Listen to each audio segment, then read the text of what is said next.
There are definitely key pillars of the supply chain that need to be aligned. And again, all of our customers, I would say, are actively working on all of those pillars, whether it's inventory planning, inventory placement, network modeling, the commerce experience, speed and convenience to their customers. Those are all common pillars that every company is trying to figure out. They have the right products in the right place, fast enough to meet the demand that I have when I have it. And am I engaging my customers the way that they want to be engaged? And am I promising them what they're going to get, when they're going to get it, and all that kind of good stuff? So I think at the end of the day, the pillars are common. What happens, the uniqueness in the sauces, how do you address it for each customer?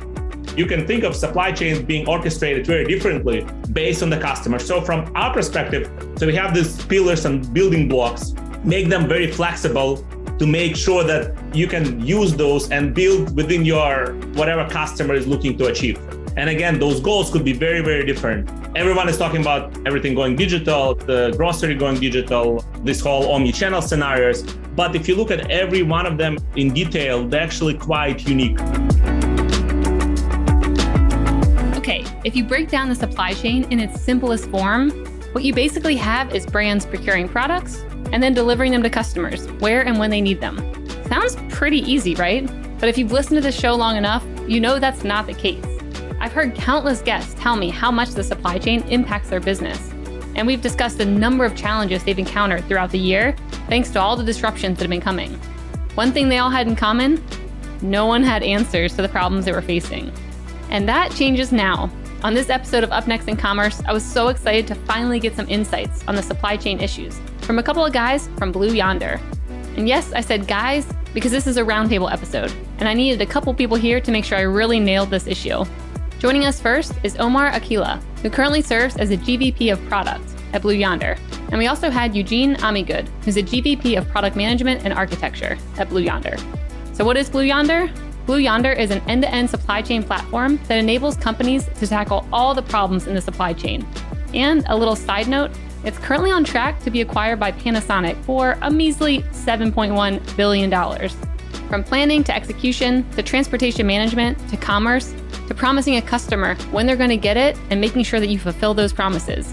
These are just some of the things that Eugene and Omar have insider knowledge about. We dug into all those topics and more, and they shared how they help brands solve issues at all stages of the supply and fulfillment process. Regardless of the issues that brands have at hand, Eugene and Omar have heard, seen, and solved all of it. And what was fun about this episode is that they have really seen the trends evolving in real time, including how important is same-day or next-day delivery. Maybe it depends on the vertical or industry. And what about things like AI and ML? How are they impacting this world? And what kind of difference does edge technology and data have on the entire buying and shipping experience? Tune in to this awesome roundtable episode with Eugene and Omar to solve all your supply chain woes. Enjoy.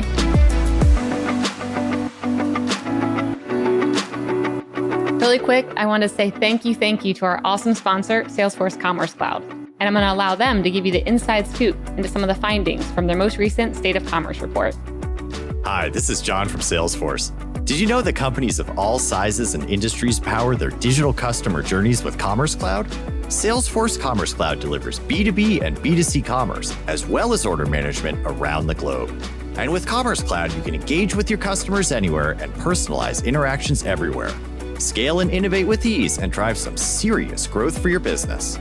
And speaking of innovation, we recently surveyed nearly 1,400 commerce leaders and analyzed the consumer shopping and business buying behavior of more than 1 billion customers worldwide. And we uncovered emerging trends that will influence how companies can be successful and stay ahead in this ever-evolving landscape. To check out the trends we discovered, go to sfdc.co/commerce insights. That's sfdc.co/commerce insights, one word. Before we dive into this episode, I was hoping you could please subscribe, rate, and review the podcast. It helps spread the word about the show, and I would really love it. So please, let me know how I'm doing and give me a rating, give me a review. Let us know. All right, enjoy the episode. Hello, and welcome back to Up Next in Commerce. This is your host, Stephanie Postles, CEO at mission.org. Today, we have an epic roundtable with two men from Blue Yonder, Eugene and Omar. Guys, welcome to the show. Oh, thank you. Thank you. Yeah, I'm very excited to have you on. So today, I'm very happy because we're finally tackling something that so many of our guests have been saying is an issue. I mean, hundreds of episodes in, and almost all of them have said supply chain is one of the biggest issues in e-commerce, but no one knows how to figure it out. And they always say, hi, can someone come and help us with this? So I'm really excited about the conversation today. To start, maybe Omar, if you could kind of give us an overview of what is Blue Yonder. So Blue Yonder, if you think about it, is really an end-to-end supply chain platform that enables companies to tackle all the problems that you talked about in the supply chain, right? From planning to execution to transportation management, to commerce, to orchestrating an order to where it needs to go, to promising a customer when they're going to get it and making sure that you fulfill on those promises. So if you really think of all of the various components of the supply chain, we basically power that, right? From, the bits and bytes that need to be in the warehouse during the time that they need to be there, to planning the labor, all the way to getting it to a customer. And what are some of the brands that you guys work with? Are they all just big brands? Are there some small ones in there too? What does that look like? We work with various brands. Some of those include pretty well known. Could be a Lululemon or CVS, Urban Outfitters. Oh yeah, just some small guys. No big deal. That's awesome. So I want to talk about kind of the landscape today of where supply chain is, because like I said, we hear that there's all these issues, there's delays. We were having a heated conversation earlier before we were recording around our couch is all being delayed, and that's very sad.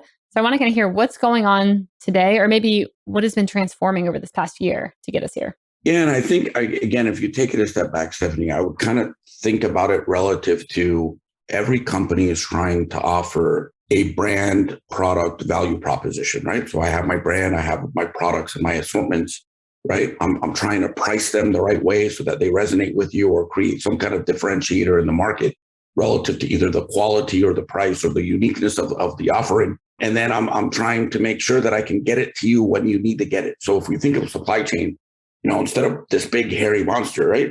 That's essentially what I'm trying to do. Is I'm trying to make products that you love and get them in your hand when you want them, right? From a consumer perspective. Now, to support all of that, right? Obviously, there's a element of either I'm procuring this product from another source or I'm making it for you. That's where the supply chain varies tremendously depending on who you're talking about in the automotive industry versus the pharma industry versus other industries, right? It's all, but the components are still there, right? I need to make something or I need to procure something.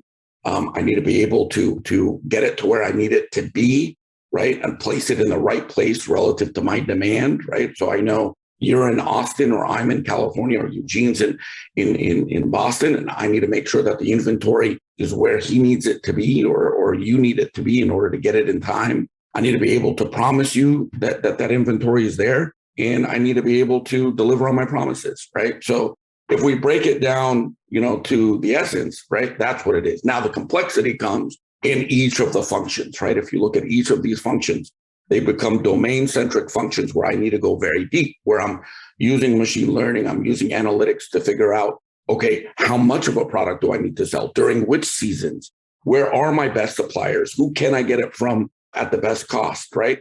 How does my network look for inbound, right? Am I going to get it from overseas and then I need to go through an ocean in order to get it to a port and then truck it somewhere else? What does all of that look like? And that's where the right tools and the right software solutions become key to helping you answer those questions.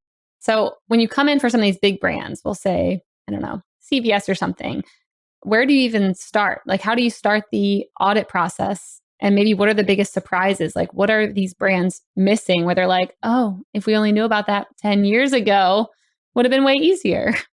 I think you'll see, Eugene and I will riff on this a little bit. I think it's a couple things, Stephanie. First is the problem points that they have. What we see a lot of, and everybody's a little different, right? Number one is, with COVID and with the fact that we all have these, and I would say this came before COVID. Phones, right? everyone, he's holding up his phone. Phones, yeah, telephones, right? And more specifically, the fact smartphones, right? Where we now have a browser in our hand and we want to understand a lot more than what we did in the past, right? In the past, it was more about, hey, you know what? J. Crew is a cool brand. I want to go and, I want to go into the store. I want to check it out. Now I want to browse their catalog. I want to see what's available near me. I want to see whether or not I can get it today. So typically where we start is the problem points that companies have relative to the strategy they're trying to implement and what stressors that have. So one could be, hey, I need to expose, how much inventory I have in a store and make it available to a customer. Another could be, you know what, I'm doing that, but I need to be able to optimize my inventory better, put it in the right place so that it doesn't take so long. Those are the type of things that, depending on the problem point, and given the fact that Blue Yonder has such a robust portfolio, we start from wherever their pain point is in the supply chain. And we're typically, referred to as kind of the supply chain experts in these areas. Yeah, just to add to what Omar was saying, me being in the industry for quite a long time, I took things for granted. But then if you talk to somebody outside of the industry, you always have to educate. What is actual supply chain? How does it work? Everyone says, look, I just place an order online and I get the box back. What happened was government started talking about supply chain, right? Saying, look, the stores, you cannot physically go into the stores, but you can come and do a pickup from the store, right? Where you order something online, you pick it up from the store. It's been there forever. I mean, Best Buy have been doing it probably 20 years ago or more. Somewhat not as spread out. General public might not have understood it well, right? And now everyone had to do that, right? Literally, and I was kind of fascinated, literally as part of the news coverage, right? Where there would be COVID numbers and other kind of updates. It would say, okay, physical stores for non-essential brands can be open for pickup or can be open for shipping. And the reverse was, let's say stores are closed and our customers call us and said, Eugene, we have seasonal merchandise and we have to get rid of it. What do we do? The customers are not coming into the store. What do I do with that, right? The answer is you can ship from those stores. You can use your stores as a warehouses. And again, kind of old concept to a degree, but it just became so much spread out, right? And those are some of the difficulties we started kind of auditing, discussing, helping customers to say, look, how do you kind of handle these scenarios? Do you see the customers that you have actually being able to identify their problems? Because to me, if I'm a brand, I'm like, I don't know what I don't know. So I don't know what J.Crew's doing versus Bombas versus these D2C companies who maybe, are mainly and have always used their retail locations as fulfillment centers. Like, do they actually understand the problems they have? Yeah, very often is common, right? That's where you start, right? They see a problem of saying my inventory is not moving, right? And then we help them. And some of the first questions they ask us saying, look, how other customers do that? How, just because of how our product used across multiple verticals in different domain bit, right? People do ask us all the time saying, what's the best way to implement it? So now what actually we find a lot is customers work with us not just to buy a product. They kind of say, look, bring the best practices, right? The kind of lessons learned. What's the fastest way to implement that, right? Yes, we all know somebody else is doing ship from store, but how do you roll it out? Do you roll it out across all stores immediately? Do you pick a market where you offer some competitive differentiation, et cetera? Yeah, and I think just to add there, I think Eugene's point is a good one. I'd look at it in two categories. Generally, they know what they want to impact, right? From a strategy perspective. They might not know how, right? And that's where trusted partners kind of come into play. But to Eugene's point, you typically know, I have an issue with stale inventory sitting in my warehouse. I have a cost problem with how much it costs me to fulfill orders. I need to bring that down, right? So the problem statements are typically known. To your point, the solutions may not be, right? So do I go and address, order optimization to fix my shipping problem? To Eugene's point, if you ship out of stores, hey, you're shipping from a closer location, you're going to get a benefit of potentially lowering your, time to deliver to your customers, but your transportation costs may go up a little bit. So how do you cater for that? Do you look at other ways to do it? And that's where we would suggest, well, have you done a network model where you've assessed your ins and your outs and make sure that they're optimized accordingly? Do you need a micro fulfillment center? Do you need to ship directly from your sources, right? Those kind of answers come out after that problem statement has been clearly identified. So the problem statements, I think, are very clear. To your point, they may not know what the solution is to those, and that's where we typically help. So is there a shiny star client where you're like, this one, every time we're going to kind of go with this playbook where we're going to implement these, 10 key pieces and maybe there's a little customization based off their product? Like, is that a good way to think about how you guys work, or is it custom every single time? I don't think it's custom every single time. I think to your point, there are definitely key pillars of the supply chain that need to be aligned. And again, all of our customers, I would say, are actively working on all of those pillars, right? Whether it's inventory planning, inventory placement, network modeling, the commerce experience, speed and convenience to their customers, right? Those are all common pillars that every company is trying to figure out, whether they're B2B or B2C. It really doesn't matter. They're common, right? Do I have the right place? Do I have the right products in the right place, fast enough to meet the demand that I have when I have it? And am I engaging my customers the way that they want to be engaged? So I think at the end of the day, the pillars are common. What happens, the uniqueness in the sauces, how do you address it for each customer? So the pillars, like Omar was saying, right? The pillars are common. I call them building blocks. I think what also makes very different is what is the absolute burning pain that the customer is experiencing, right? Mm-hmm. And we've seen different. There are some, let's say, retailers, their margins are absolutely through the roof. Mm-hmm. And all they care about is, how do I get this product to customers' hands faster, right? They may not actually worry about, extra $3 on shipping just because I want to get customer to have it today or tomorrow. One good example of some of these scenarios, right, is not margins, but speed, is pharmacies, right? So if you think about pharmacy, if I want my, order to arrive within an hour, right, probably I need it, right? I need this medication. So that's one example. So absolutely, I have to find the closest location and try to fulfill and orchestrate my supply chain so that I can ship it within an hour. And the flip side, right, is some other retailers where a good example is grocery, where I may want to get my order delivered on Friday, just because that's when I start cooking and so on. And so you can see the difference, right? One is immediacy, and another one is actually I want to plan accordingly. And so you can think of supply chain being orchestrated very differently based on the customer. So from our perspective, so we have these pillars and building blocks, make them very flexible. From technically, we call them microservices, to make sure that you can use those and build within your kind of whatever customer is looking to achieve. And again, those goals could be very, very different. Everyone is talking about, everything going digital, right? The grocery going digital, this whole omni-channel scenarios. But if you look at every one of them in detail, they're actually quite unique. Mm-hmm. Many of them are very unique. And our job is to make sure that whatever customers are trying to achieve, we enable them to do so. What are some of the new trends that you all see popping up? Because I'm sure you have a lot of people coming to you and they're like, we need to do this right now because we heard other brands are doing this, or this is the way of the future.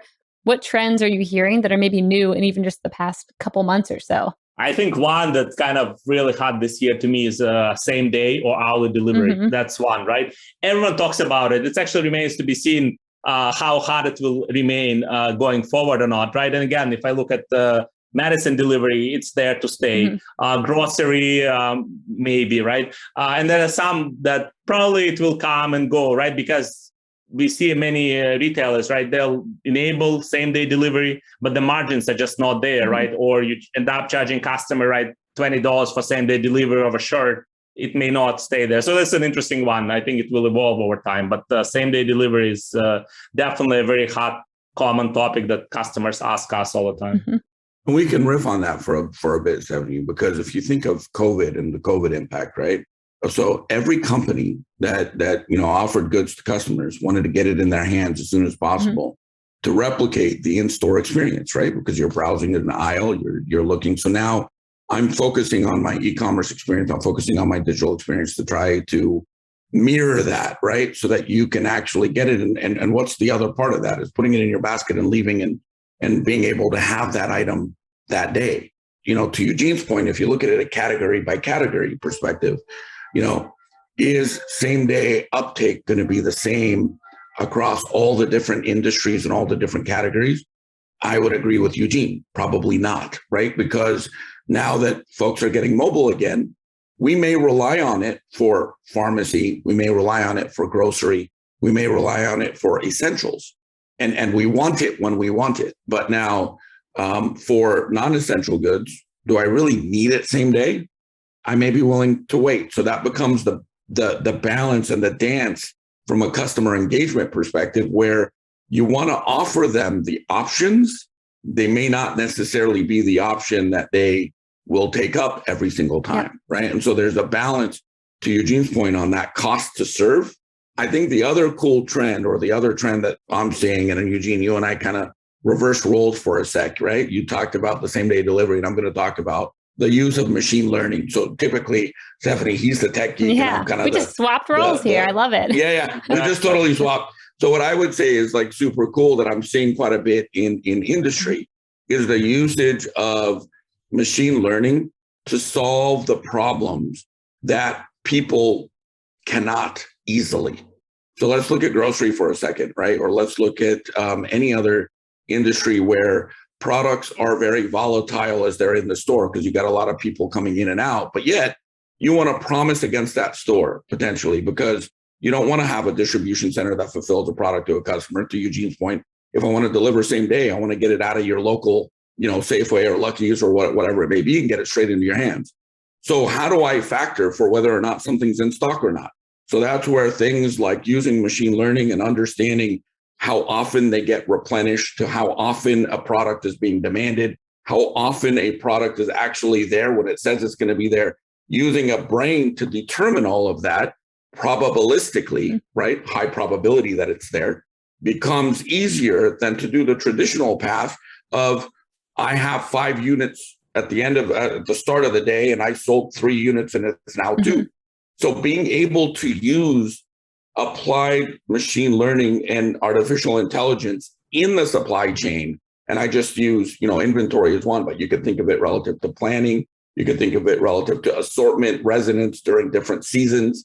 Should I offer a pink jacket because of this type of season where it's going to be cold, but it's kind of bright, so people are actually going to like the color pink more? Or, those kind of things become super, super, to me, exciting in terms of trends. And we're seeing it more and more of the conversations are, how are you tying machine learning and artificial intelligence into your planning tools, into your commerce tools? And then we're being asked, how are you tying planning into execution? How are you bringing those two things together?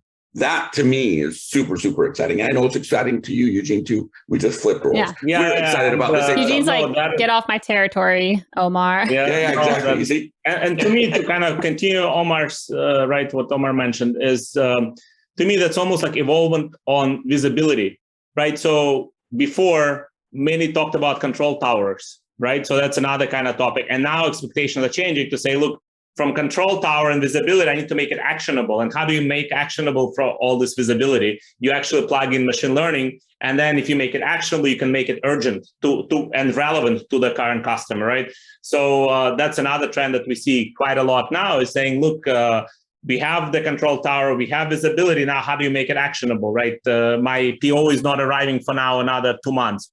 The couch discussion we had a little earlier before we started, right? Would be good to proactively notify customers saying that you probably will not get the couch, and maybe recommend another couch or provide a different date, right? So instead of just showing visibility, because of the supply chain now is being so kind of rapidly changing, how do you react at the speed that consumer or businesses expect?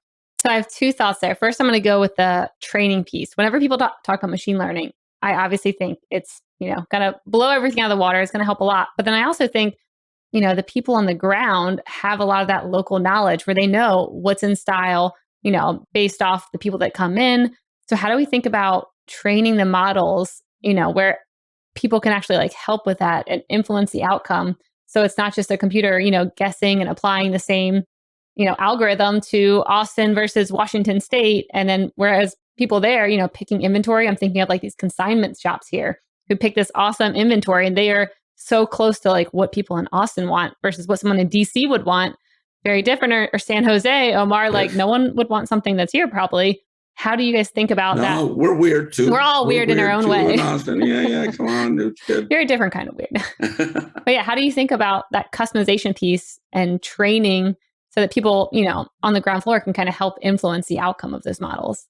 Yeah, so a couple of things. So in general, and at least in the industry we work with, people just don't trust machine learning to begin with, right? Part of it is job security, part of it is uncertainty. My favorite comment was one customer, and we were trying to talk about machine learning, and he said, look, Eugene, would you put your child in a school bus that's driven by machine learning? I drive a Tesla. I'm all about it. Well, I know, but he didn't ask about the car. Yeah. He asked about school bus, right? Which is a little bit more complex. So it was a tricky question, but a fair question, right? And I think the takeaway there is you need to kind of build a system that users can trust, right? Mm-hmm. And there are various ways of doing it, right? One is training, right? So how much data you need. So the common question is that, look, we don't have the data. You'll ask us for 2 years worth of data. We don't have 2 years worth of data. And now it's actually worse because the last year of COVID data is very often kind of useless. Yep. Yeah. We talked about this actually with Stitch Fix, where she's like, we had the VP of data science come on and she's like, if we use this, last year of data, we would have all the wrong models because everyone wants athleisure and yoga pants. And she's like, and that will not be the trend in the next year or two. So she's saying most people should throw it out. Calls and Macy's where they had stores closed, all 2,000 or 3,000 or whatever stores, they're physically closed. So you can learn too much from that. So to your point, training, I couldn't think of more relevant and more right time question than now about training, right? Mm-hmm. So you have to be very careful of what data you use, what historical data you use to train that. But also the way we kind of think about that, we actually give users manual controls together with machine learning and a lot of insights onto machine learning, right? So we don't just spit out the data and say, well, trust us, that's the best way, right? But whenever we make a decision, we try to capture all the decision criteria that was used during the time. And it's almost like we generate an audit for it. So that is the best way found to build trust to people who use it, right? To business owners of those components to say, look, you made the decision because of that, right? Or can I change few levers manually because I don't have enough historical data. Yeah. So then you kind of playing with some levers to begin with while you're collecting historical data. And then you start trusting more and more the machine learning and you're adjusting those levers and say, look, now it's less manual and more automatic. So the rollout, the transition, the insights, all kind of super important. And again, many of these are very urgent, right? We talk about customers kind of say, look, in 2 months, I want this up and running. I may not have historical data, right? So there's always a combination, enough historical data to train, right? So you kind of say, look, we'll start training, we'll start collecting the data, doing cleansing and whatever, but you have some manual ways to control it while you're building more and more trust to your machine learning data. Omar, you want to add? No, I was just going to say, I mean, you hit the nail on the head. And I think, Stephanie, one of the issues, again, is I think, the application of AI and ML in retail or in manufacturing or in the different industries is relatively new. And so are the solution providers potentially. So to Eugene's point, giving transparency was a problem.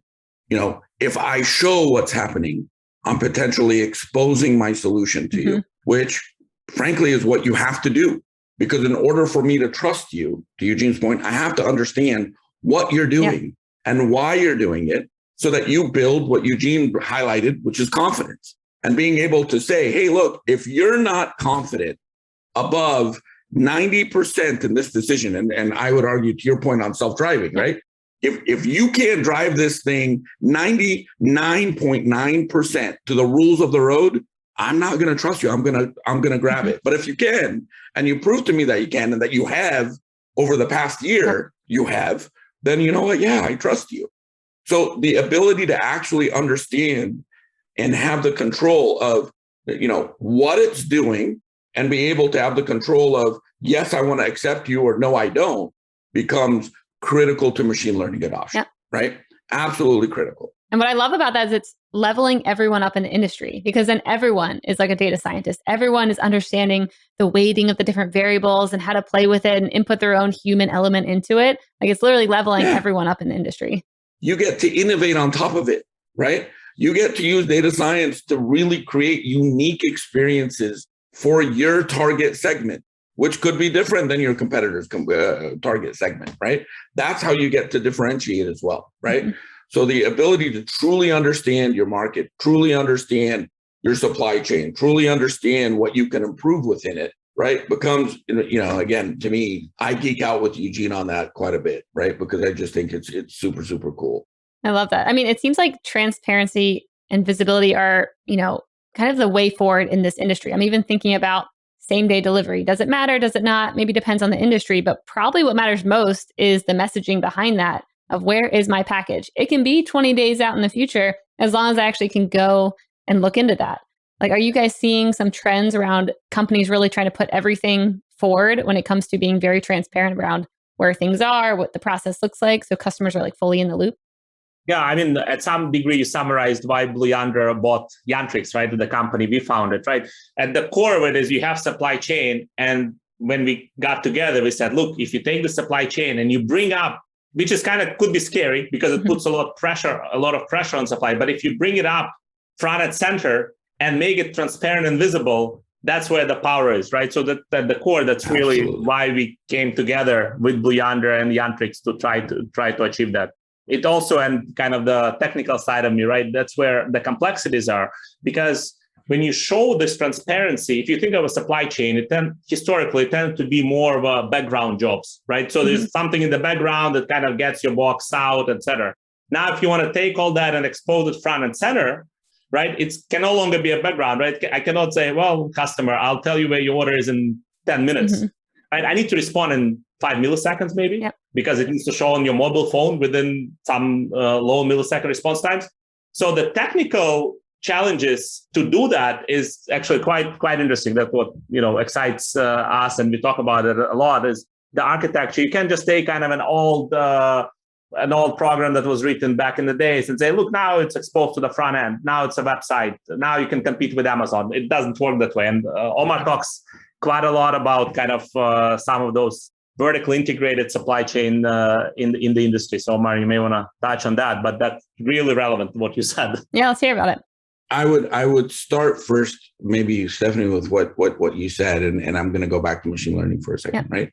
In understanding customer behaviors, there is definitely a balance between what you're willing to deal with in terms of time and speed, right? And what you're willing to pay for, depending on the product assortment and what it is and when you're buying it. So number one, to your point, accuracy and reliability is absolutely tantamount to any kind of promises that I'm engaging. And I think you're seeing that across every retailer that's now trying to build it. Like every retailer now, again, another trend that you're seeing. You look at the product details page, guess what you're seeing now? Order now, get it tomorrow. Order now, get it in 10 days. You're seeing dates now, right? You're not seeing day ranges anymore, 5 days, 4 days. You're seeing Wednesday, July 3rd. To Eugene's point, that now puts stress on the supply chain to make sure that happens. But you're no longer seeing 3 to 5 business days. And if you are, they are actively looking at how do they make that a different proposition. And then to your point, there's analysis being done on the back end saying, will Stephanie still buy this thing if the lead time is greater than this or not, right? So I'm analyzing trends to say, no, for these type of products, I really need to offer same day delivery. I need to make sure that it's available within 24 hours and get it in her hands in 3 days. If it's more than 3 days or 4 days or 5 days, she doesn't buy. So abandonment and analyzing kind of what that does to your shopping cart and behavior. So that's one. The second piece to what Eugene was talking about is now these different pillars of the supply chain, the power of being able to go deep within them to surface those promises, but then stitch them together, right? To actually provide a unique value proposition to you. And I'm going to say a word that people aren't going to like, and influence your behavior to what I want you to do becomes super powerful.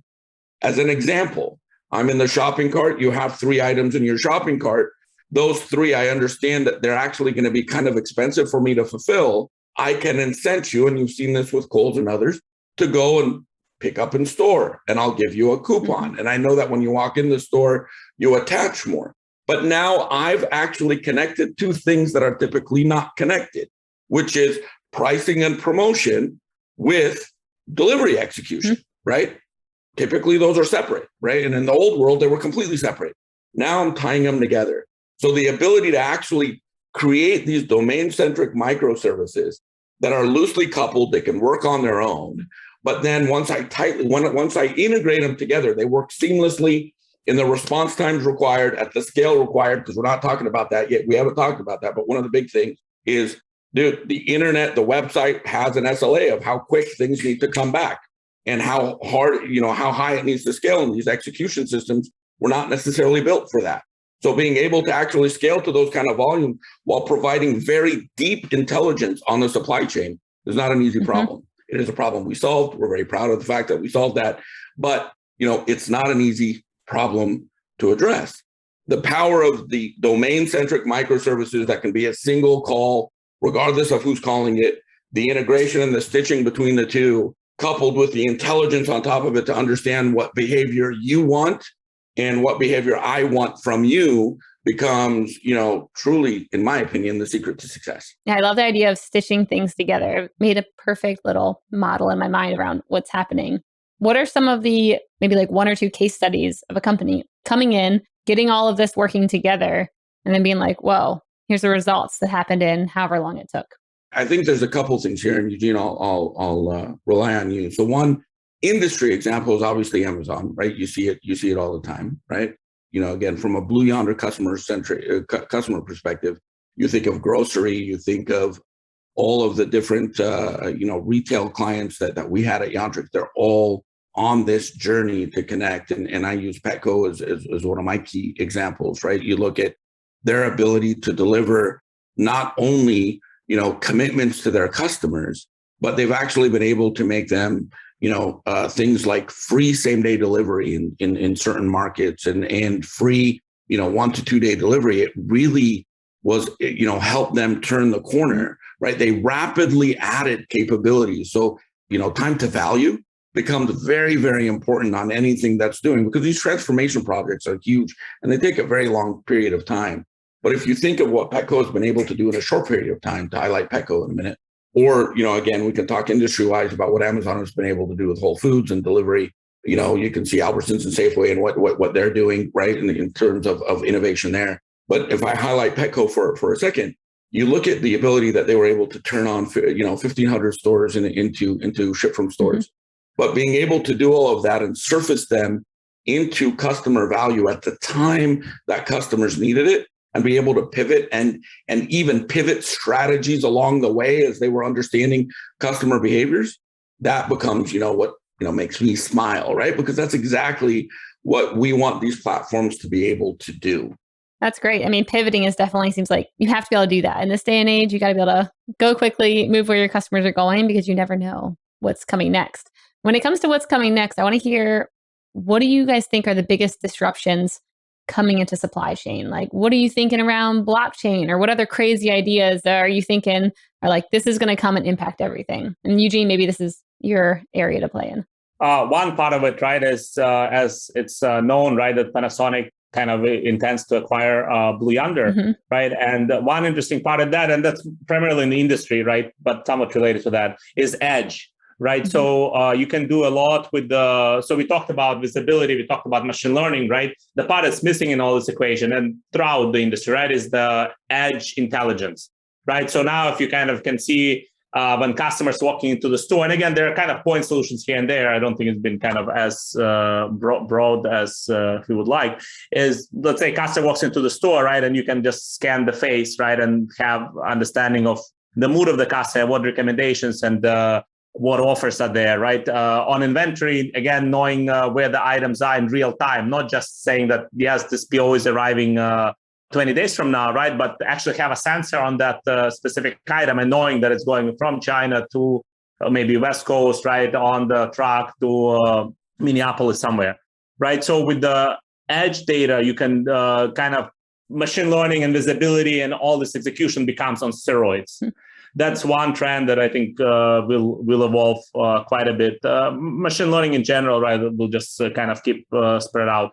On some of the execution side, automation is a big one, right? Again, we think about it in the context of an edge, right? So you come to the store to do a store pickup, and you have this bag automatically kind of available to you, right? It's rolled out as on the robot. Those few, Omar, you want to add a few more? No, I think you're spot on. I mean, even if I expand what Eugene just said, think about freshness as well, right? Where I actually, I can use the edge technologies via, temperature sensors to actually tell you how fresh a particular product is, right? And if somebody takes it off of a shelf, I'm automatically replenishing either from my back room or I'm creating an order because you know what?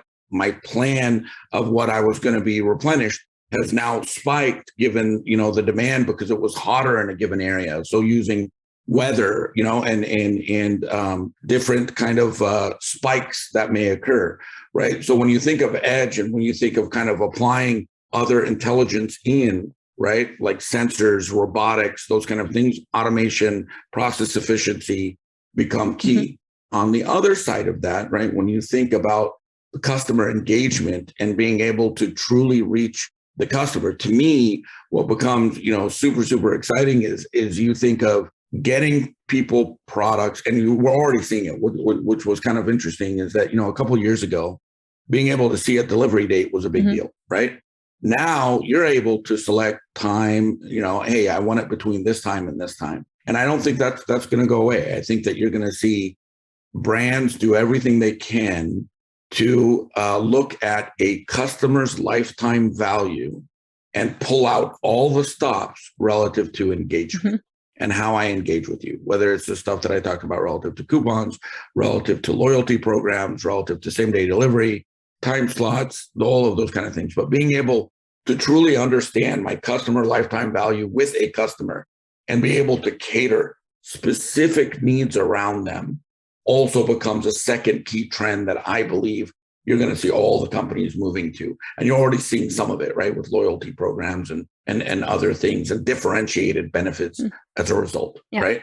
I think we're very excited. And obviously, I've already told you, I'm super excited about how things stitch together, right? So, and we're actively building those stitch components, real-time demand into planning, into the Internet of Things to understand an edge, to understand what's actually happening, collaboration with suppliers, right, in real time, so that you can actually order and adjust plans dynamically. I could geek out for a very long time, but there's a lot, I think, that is going to come in this supply chain that you'll see over time that'll and it's all catered around making Stephanie's life easier when she's buying her couch, right?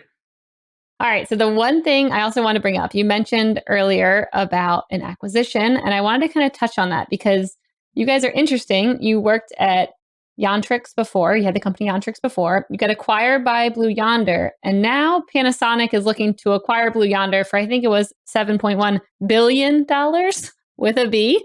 I want to kind of hear about that journey because that's very fun, and I haven't had many companies on the show who can talk about that. Yes, that's quite interesting. Just exactly a year ago, because it was in July, Yantrix was acquired by Blue Yonder, right? And that was an interesting kind of transition, exciting, right? A little bit nervous, etc. But the acquisition was kind of, the strategy was of investment and growth, right? It was very well understood. The supply chain needs to have this kind of transparency to the customer, bring it to the front end, etc. from commerce perspective. And that was pretty much investment, right? Going forward. I guess we're a little bit fortunate within the world Blue Yonder because other parts of Blue Yonder obviously didn't go through the acquisition, but we just did. And so we understand the process maybe a little bit better. It's a little bit fresher in our minds. So I'm very excited actually about Panasonic because to me, that looks very similar trend, but like you said, on much bigger scale. And kind of bringing the supply chain with the edge, right, with some of the automation, bringing it all together is very exciting. So to me, we were kind of the micro experiment within the Blue Yonder, Yantrix and Blue Yonder, and now that becomes a macro experiment between Panasonic and Blue Yonder. So again, you'll find me as one of the most optimistic people. Whenever there's acquisition, people are always a little bit nervous and concerned. But because we just went through the journey and whatever we were able to achieve in 1 year, it would be absolutely impossible to achieve the same without the acquisition, right? Because when we were a startup, right, we were self-funded and we could grow organically, et cetera. But just with this acquisition, right, it accelerated up. And now I see that. And if assuming everything goes as planned, as announced, the possibility there is quite exciting. Omar, anything to add? I think it's very, very exciting. I would say we were kind of that micro spark into, a rich strategy that I think, Girish and the leadership team at Blue Yonder had in terms of where they see the industry going. And I think it's a testament to, their vision, right? So, again, a Panasonic acquisition, if you think about it, traditionally, it would be like a supply chain company coming together with Panasonic. How does that make sense? But then when you think about the application opportunities within manufacturing, the ports, within the four walls of a retail facility or a store, warehousing, right, robotics, all of that kind of thing, it makes a lot of sense. I'm very excited about it. I think, again, to your point and to Eugene's point, we've ridden a wave that's been tremendously fun for us, right? Eugene and I worked together, at Target and Yantrix and beyond, and the greater Yantrix team, right, which was a family coming into the Blue Yonder family and being, welcomed as well as we were. And then, now being part of this new chapter and this new journey and being able to help write those stories. It's very humbling, and it's a very fun thing to be part of, to be honest, right? It's just pretty cool. Again, what we talked about, the edge, right, with Panasonic Financial, the other part of it, you asked what are the new trends. The other trend, and I forgot to mention last time, B2C moving into B2B in terms of expectations, right? So now when we're in B2B, right, if I'm in a manufacturing facility and I'm ordering parts, right, or if I'm in IT department, I'm ordering servers, etc. The expectations, we all as consumers shop so much on the retail websites, which are putting all new capabilities. We don't expect anymore we are shopping against some ERP system, right, which is, blue screens or whatever else. So this whole kind of digital revolution, right, is kind of capturing B2B now. And we really see it accelerating, whether it's direct to consumer from manufacturers or whether it's B2B or all these other flavors, right, 3PLs, et cetera. This kind of digital revolution is taking over from what we've seen in B2C, what we all as people just used to, and kind of spreading around there. And I think that's also quite exciting. And with Panasonic empowering some of that makes it even more powerful. I love that. And you definitely see that in all the industries too, trying to approach B2B in the same way they're doing B2C. And some industries that's perfect and some maybe not. But awesome. Well, it's been a pleasure having you both on. Such a fun roundtable, such a good vibe. Where can people hear more or learn more about Blue Yonder and you guys? So Stephanie, obviously through our website, Eugene and I, of course, are all over. so also, LinkedIn, people can feel free to ping us there, as well as through, again, our Blue Yonder website and the different category pages of the different solutions that they need. So that's definitely available. But this has been a lot of fun. Thank you very, very much for your time. Thank you, Stephanie, for your time. Thank you, guys.